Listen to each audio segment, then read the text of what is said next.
record to the cloud. All right.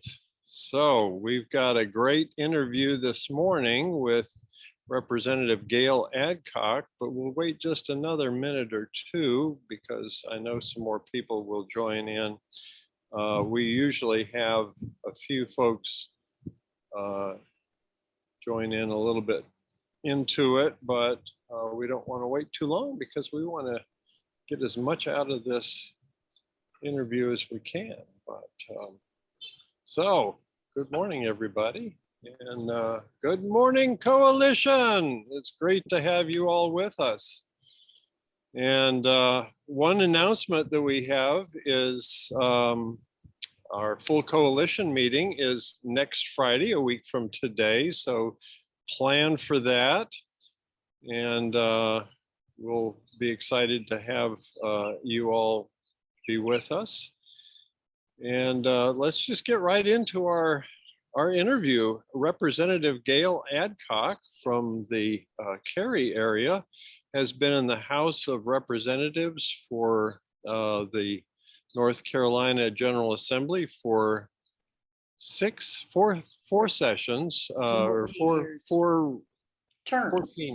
4 terms. There we go. And Gale, it's great to have you with us.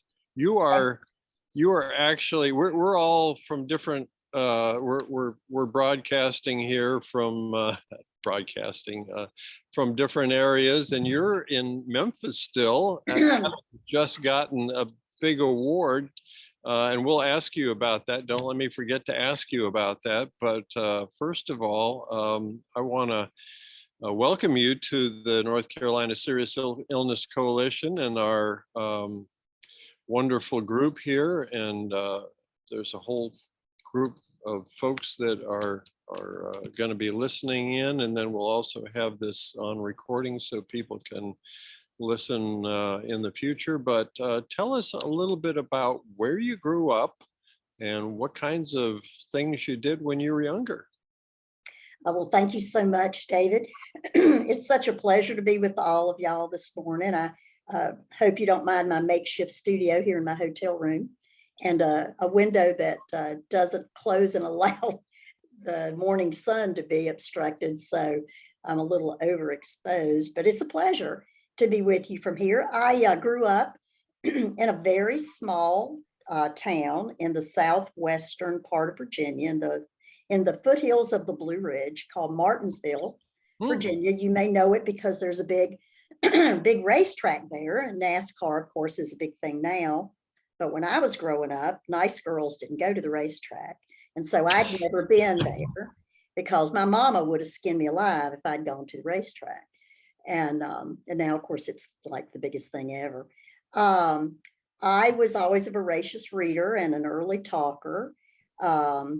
I read like every book I could get my hand on at the public library. And then later, when I was 16, I got a job at the library and worked there my last couple of years of high school.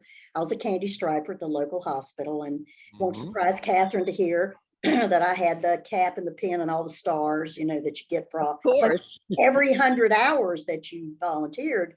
First you got your cap, then you got your pin, then you got a star. So I looked like a 5-star general, and I had all these stars and stuff. And I was president of the candy stripers. I played flute in the marching band in high school. And the only reason I played the flute was so I could be in the marching band and go to away games and ride on the band bus with all the guys, because that's where all the fun was. So that's pretty much my hometown story. Well, that's great. So you were in Martinsville, Virginia, and then so after you were in the marching band, what did you do? You had some aspirations for going to college. Where'd you go to college, and what did you major in? Right. So I had always wanted to be a nurse, and I don't know at what age I began saying that, but my mom couldn't remember either. Just it was kind of an organic kind of a thing. I never thought about doing anything else. And my mom, who is a single mother, and I have had a brother who's now deceased, my mom always said, "You're going to college, going to college." So she had a great dream. She just didn't have any money to make that dream come true. So I was able to put together a couple of grants and a scholarship And thank goodness for the Nurse Training Act funds from the federal government. And that funded my education at a 3-year diploma school in Lynchburg, Virginia, which Okay. is more in the center of the state, a couple of hours from where I was raised, straight, like I said, in the center of the state. And I also worked weekends as a nursing assistant and so putting all of those various streams together, I was able to finish my diploma in 3 years. And so I was a registered nurse at 21. I went back home, worked in my small community hospital. It was about 200-bed hospital. Worked the night shift in critical care, which I loved. And at 21, so I was working between a neurointensive critical care unit and cardiac critical care unit. And so at 21, whenever they'd call a code in the hospital, myself and another nurse would grab the defibrillator and drugs and go to wherever that emergency was and shock people back to life. And let me tell you what, I thought that was so cool at 21, and now it scares me to death to think I was doing that at 21. And so after I knew that I wanted to get a baccalaureate degree, and I was going to have to pay for it myself. And so I moved to North Carolina after a year. So at 22, I enrolled in East Carolina University, and I worked the night shift at what was the old Pitt Memorial Hospital and is now Vidant Medical Center. And so for 2 years, I worked 11 to 7, went home, took a shower, went to school all day, and finished my baccalaureate degree in 2 years there, and then moved to Raleigh. During my baccalaureate education, I'd fallen in love with public health. So I did public health for 7 years at the Wake County Health Department. Wonderful, wonderful organization, now called Wake County Health and Human Services. And the cool thing for me was back then, the public health department had what's called a general nursing program. So when you worked in the field and you had a geographic area, you did everything. I was a school nurse. I was a home health nurse. I worked a little clinic at 121 Fuquay Avenue in Fuquay, because I had Holly Springs, Fuquay, and Willow Spring was my geographic area. Myself and 3 other nurses, we were called the Fuquay team. We did the family planning clinics, sexually transmitted disease, tuberculosis, child health, you name it, we did it. It was a fabulous experience. And my public health roots have really been so useful and instructive, and really have informed many of my decisions about what to do with my life and what kind of policy decisions to make since then. So I got out of graduate school 34 years ago. Well, after public health, I decided I loved it so much, but I couldn't see doing exactly the same thing for the rest of my life. So I decided to go to graduate school at Carolina, become a nurse practitioner, family nurse practitioner. And I finished that program 34 years ago. And I funded myself in that program by working 3 part-time jobs, because when I went to Carolina back in the dark ages, they made you quit your full-time job and go to school full-time. Now, of course, everybody's much more enlightened about adult education. So I gave up my wonderful job as a public health nurse because I had this belief that the nurse practitioners were a movement and a sign of the future. And who knew that I'd be right about that? And so I got out of my program, and I started interviewing for jobs, and I interviewed for a lot of cool jobs, but none of them were very comprehensive. Like, they just wanted me to do kids from, birth to 18, EPSDT, Medicaid, or they wanted, women who were pregnant only, but not primary care. So I decided just to work for myself. And I did that for 4.5 years, and I put together my own job. And I contracted with 4 different agencies. And one was the health department that I had worked with for 7 years. And I did all of their child health, well child exams for them, which was wonderful. Worked with all the nurses and other public health nurses I'd worked with for so long. One of my clients was SAS, and their small small urgent care center then. And over the course of 4 years, they became a big chunk of my business. They went from like 20% of my business to 80% of my business. And over that 2 years that I worked, where I was the most intensive working with them, they kept offering me a job, and I'm a very smart person, and I kept saying no. And eventually the deal was they were going to have to hire another full-time nurse practitioner. It would only be their third nurse practitioner. And if they didn't hire me, they were going to hire somebody else, and I'd have to basically rebuild my business. Well, I'm not lazy, but I didn't want to do that. And so I took that job and became a staff nurse practitioner at SAS. So tell us what SAS is. I don't know that, I Oh. imagine most people know what SAS is, Oh, but I sure. imagine there's a few people that may not be familiar with Okay. SAS. Oh, well, gosh, glad to talk about SAS.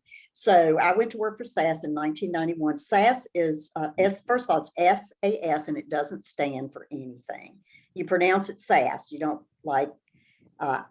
you don't pronounce it like SAS, like IBM. Okay. It is a global software company, and it's unique in many ways. First, it's privately owned by two gentlemen who, Jim Goodnight and John Saul, who began their careers as professors at NC State. And I could spend the rest of this time talking about that, and I won't, but they started this software company in '76. And one of the things that is most, or there's so many unique things about SAS. One, its software is predictive analytics. And SAS was doing predictive analytics before anybody else was. I mean, they owned that space. They almost invented that terminology and named that space. But the other thing SAS is known for, besides this stellar software and the customer support that comes with that and the consultation, is its workplace culture. Part of that workplace culture is free on-site healthcare for employees and their family members. And this was, when we started doing this in 1984, I mean, nobody was doing it, right? I mean, now there's Cisco and other places, they Disney, they have on-site healthcare. But back when SAS started doing it in '84, it was so unique that people in the community said, what's wrong with y'all, right? What are y'all thinking about? And so I came into the healthcare center 7 years after it had been started. And it was basically before the terminology was known, it's like what you would now call an urgent care model. 8 to 4, we took care of minor and major injuries, acute illnesses. We did lots of health screening and healthcare, health education and disease prevention and everything. And after I'd been there a couple of years on staff as one of the 3 nurse practitioners, it was a small practice of less than 17 people. I was asked to Jimmy Butts, the nurse practitioner who had started the program, was going to retire so she could travel and go. She wanted to do nurse practitioner work in Alaska and stuff like that. And I was offered the job of manager that over the years became the job of chief health officer. Well, again, I'm a really smart person. So when I was offered that job, I said, no, thanks. And, and they had to offer it to me about 3 times, where I woke up and smelled the coffee and thought, you know what, this might be a cool job if I can do it on my terms. And I didn't realize that I was in a seller's market, and I just negotiated. Yes, SAS used to stand for Statistical Analysis System, but it doesn't stand for anything anymore. They dropped that moniker, just commenting on what somebody wrote in the chat. So anyway, I accepted that job, and it turned out to be one of the smartest decisions I ever made. So Gale, let me interrupt you for a second. So in that job, how have you been able to influence the development of healthcare analytics and the work around health, along with the taking care of people that you do so well? Yeah, well, I appreciate that question and the redirection. Actually, I think my contributions to SAS were more on the healthcare delivery model side than on the statistical side. So we transitioned that urgent care model into a comprehensive primary care work site center for employees and their children from birth until they retired. So from birth till people in their 70s, because we took care of their dependents. So some of them were, 70s pushing 80. And we developed a healthcare model that provided free, accessible, high quality healthcare delivered primarily by nurse practitioners. at the end of my tenure there, 29 years, I had a staff of 68, 15 providers, 11 of whom were family nurse practitioners, 4 family physicians, 3 nutritionists, 3 physical therapists, a psychotherapist, a full service pharmacy with 2 pharmacists and 3 pharm techs, and just everything you need to run a full family practice. We're one of the largest family practices in the area. And what we proved at SAS, and we actually proved this because we studied our model. We worked with a team at Duke, including Chris Conover, which may be a name familiar to many of y'all, to actually look at our data over time to see, does providing primary care at the workplace what kinds of impacts does it have? Does it lower people's utilization of drugs and therefore your drug spend? Does it decrease the amount of visits to the ER for ambulatory sensitive conditions? Does it decrease the rate of hospitalizations when you shouldn't have to be hospitalized for these certain illnesses? And we had statistically significant results over the 2 published studies that we had in peer-reviewed journals that providing on-site primary care is superior to primary care people were getting on the outside.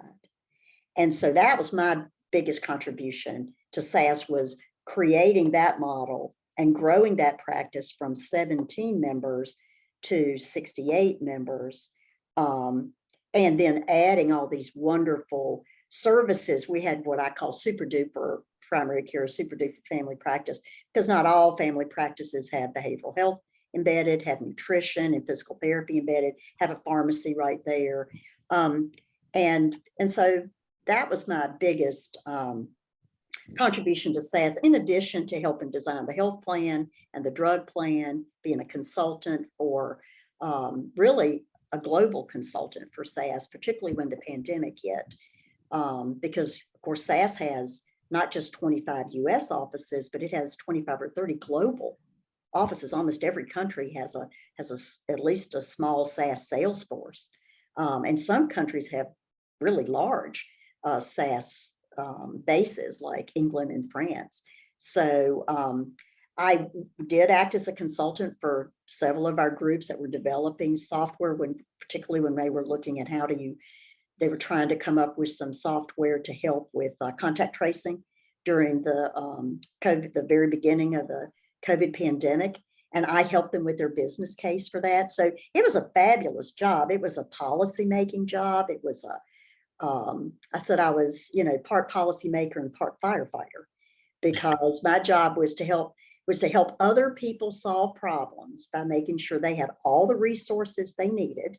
And most of that was time, right? Time to spend with patients to get to the real root of the problem. That's what every provider wants, is time to think, time to really get to know their patients and not be rushed such that they can only ask these close-ended questions that don't get you to the heart of the problem. And then my other job is to run interference and make sure that my providers and my staff didn't have to put up with anything that detracted them from their job, which was taking care of people. So it was a great job. So you're making all of our people on this call very jealous because of the system that you created. Yeah. So how was SAS so smart to hire a nurse practitioner and a series of nurse practitioners to lead their health system and or their health program, and then I want to get into some other things here too, but and then what when you did this analysis of how effective this was, what became of that? How did it get proliferated, and where was that information shared? Okay, so first of all, SAS is just, even though SAS has become a big company, when it started, it was like 6 people. And it was 5 professors and a secretary. I mean, that started coming. They've always had an entrepreneurial mindset, a growth mindset, that if they want to do something, they can figure out the way to do it. So when Dr. Goodnight was thinking about adding healthcare services to campus, he didn't have a big dream. He didn't know what it was going to look like, but he turned to David Russo, who was head of HR at the time. And he said, don't you think, I want to have some kind of healthcare services on site, make that happen. I mean, that's how things happen at SAS. You turn to a smart person and you say, here's the outcome, I won't make that happen.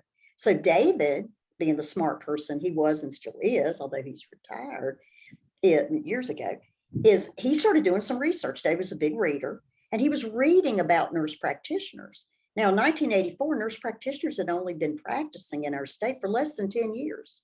So David was an innovator, right? He was one of those early adopter thinker people.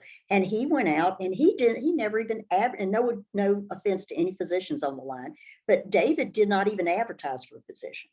He advertised in the newspaper, the way people used to do that, for a nurse practitioner, and he interviewed a few.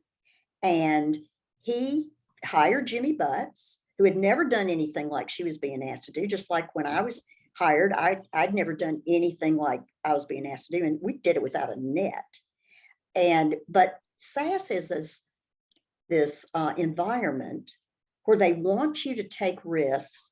They back you up when you do. If you stumble, they say, okay, well, you didn't hurt anybody, right? Maybe you wasted a little money, but you didn't hurt anybody. And look, you made this kind of progress, pick yourself up and keep going. Well, that's really, I was not even 40 years old when I took this job. And that was just what I needed to hear, right? I just had a baby and was getting ready to have another one. And I needed an employer and an environment that said, if you can build it, we will fund it, right? I called what I did venture capital. It was my venture and Dr. Goodnight's capital. And so that's how they came upon it. And for an organization, our healthcare center is now 37 years old. It's only had, until last year, it only had 2 managers. That's not a lot of turnover. Why? Stable organization. My staff, the only time anybody ever left, other than, unfortunately, occasionally you have to fire somebody that's a good person, but not a good fit for the job. The only time our providers and other staff never left because they were unhappy. They left when they retired, when they got old enough to retire. And even a lot of them worked until their 70s, just like other people at SAS, because they loved their job, because it was a good environment for providers. So when we, to your latter part of your question, we had this research we did was published in 2 peer-reviewed articles, both in 2000, I'm going to say 15, but my memory may not be good. The first was in the American Journal of Managed Care. So if you Google American Journal of Managed Care, workplace healthcare, our articles will pop up. And then the second one was published in the same year, at the end of the year. The first one was July, the second was December, in Inquiry, which is another peer-reviewed journal. And so I got interviewed by the press. It's been, it's out there for public consumption. I'd love to tell you that other companies snatched this up and emulated it, but they did not. And I've never had a good answer for that. I've talked to many corporations over the 29 years I was at SAS, particularly over the 26 that I was the chief health officer. Corporations came to me from all over the country. They flew their private jets in and sat down with me for half a day to talk about this. But you have to have a business model for which this kind of healthcare delivery as a employee benefit fits into your overall business model and your belief that your employees are your most valuable asset. Because if you don't believe that, if your employees are like widgets, and it doesn't matter if you have 25% turnover every year, because you can hire 25% more people because you don't believe that they're going to be with you for a long time, then you would never provide free healthcare to people. Because why would you want to invest in an employee that in 2 years is going to be somebody else's employee, right? But it's sad. Our employees stayed for so long. We were actually, if we kept them healthy at 20, 30, 40, 50, 60, we realized that huge benefit when they were 60 and they didn't have a heart attack because we controlled their hypertension. They weren't diabetic because we helped them control their weight and their stress and their blood pressure and all these other things. So it was an investment in people because they stuck around. And that is like the best thing in healthcare you can get, right?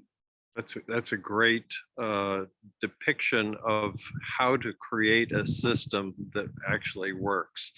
So somewhere and along. Let me just add that we saved SAS $8 million a year doing that. Over what the $7.5 million budget I had. We saved them $8 million in avoided healthcare costs because they didn't hit the health plan because they came to us instead, and employee time. So I'm sorry to interrupt you, but I wanted to make sure I said, we didn't just do this out of the goodness of our heart. It's a good business decision. Good health is good business. Absolutely. That's great. That's great. So somewhere along the way, you decided you also had a voice outside of SAS, and you ran for the General Assembly seat, and you've held it now for 14 years. And I also want to get to a quick question. You were mentioning physicians. We've got Dr. Charlotte Sweeney on here. I love Charlotte. Hey, Charlotte. Yeah. So you know Charlotte, and she also wanted to know how you would think about an employee and family healthcare service addressing caregiver needs as well. So there's a couple of questions, and we only have about 5 minutes. I know, I'm sorry, I'm so long-winded. Well, what I tell you is SAS recognized this early on, and soon after I would say, after the first 10 years of the healthcare center's existence, SAS created an elder care program and a family services program to do the very things you're talking about, Charlotte, which is to help caregivers. And it was born out of the healthcare center, but it wasn't part of the healthcare center. It's a separate program that still exists. And if you want, contact me. I'll have David and Catherine put my contact information in the chat. Contact me and I'll get you in touch with those folks to talk more about that. And I'll just say, David, that my foray into politics was out of necessity. And actually, I've been in elected office 14 years. The first 7 was on the Cary Town Council. And Cary is a small town of 179,000 people. And my last term, I was the mayor pro tem of Cary. And then I ran for the House, and I've been in the House for 4 terms. And the reason I did it, and the reason I got into politics at all, because I come from an apolitical family, is the more time I spent in healthcare and the more time I spent in leadership positions within CNA and the Center for Nursing and the Board of Nursing, all this other stuff, I realized that I was spending a lot of time trying to influence policymakers to do the right thing. And some of them were more amenable to that than others. And I just decided the only thing better than influencing a policymaker was being one. And I decided to run for office because I was tired of trying to get somebody to do what I thought they ought to do. And I wanted to be the one that people came to saying, help me solve this problem. And healthcare people, nurses in particular, are really good at gathering data, solving problems, evaluating the results, and accepting responsibility for what happened. And that's what politicians ought to do. And so I will say that any success I've had on the policymaking side as a politician is really in large part due to the fact that I'm a nurse. And I know, I meet people where they are. I'm non-judgmental. I'm good at solving problems. I'm good at communication. I mean, and I'm saying this on behalf of all nurses. I mean, this is the tool, this is the toolbox I took into the General Assembly the first day. I had a lot to learn about. I went to campaign school. I had to learn how to run a campaign, how to get elected, because you can't serve till you get elected. So I had stuff to learn. But at the end of the day, the core skills that I use every day really are my nursing skills. And that's what saves my bacon every day. That's amazing. That's amazing. So Gale, how do you think about the slowness of our legislature this year and the difficulty we're having getting a budget? I just can't help but ask you that question, given where we are in November. In the next minute. Yeah, well, I can do it in a minute. I think it's always slow. It's government was created by our forefathers to be slow, just not this slow, because they didn't want laws passed quickly, because then people got mowed over. But I will say, I think it's taken longer this year because we have a unique situation where the governors actually be involved in the process. And so you have a 3-way negotiation instead of a 2-way negotiation. And my hope, and I don't know if it's going to be realized, but my hope is that the length of this is indicative of the fact they truly are negotiating and talking to each other. Because if they had washed their hands of each other, we'd be done by now. And so if that's the good news and the bad news part of this situation. Well, that was fast. Thank you. And So the award I got, somebody asked in the chat. I was the- just gonna say, what was it? You So I gotta was tell. one of 24 female legislators across the country that got the Women of Excellence Award from the National Foundation for Women Legislators. And that's great. Thank you very much. So here we are at the top of the hour. We have heard a lot about what you have done, and yet we know that there is an awful lot more. So I hope we can maybe reprise this and get you to come back. But Oh thank yeah, you bring so me back. much. Let's do part 2. Yeah, there we go. That's great. So Consider yourself invited. You Thank got you. it. And remember our Serious Illness Coalition when you're up there in Raleigh. So And we are going to assume that you're going to just keep running and speaking for nurses and healthcare and all of that in our state for some time to come. Yes, ma'am. And I will say we all want the same thing, which is everybody has the opportunity to get the health care they need, where they need it, and when they need it. And that's what we're all working for, is for the patients, not for ourselves. great We're counting objective. on it. Thanks so much. Thank you all. You have a good rest of your week. Thanks. Bye, guys. Thank you, Thank you. Charlotte. Appreciate it. Bye. Bye.